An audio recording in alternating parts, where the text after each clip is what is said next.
Let's give my garage a makeover to remember. I started by pressure washing the floor and making sure it was completely dry.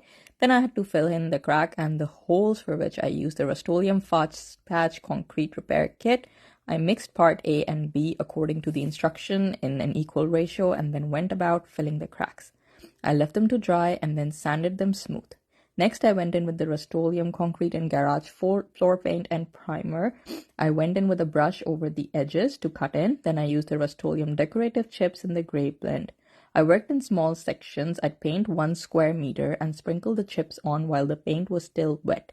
And then I'd move on to the other section. I kept doing this and I'd leave the edges just so that I would get a seamless finish.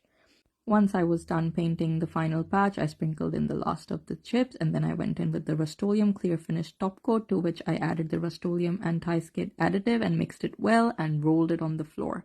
And this here is the final result. I love how it turned out.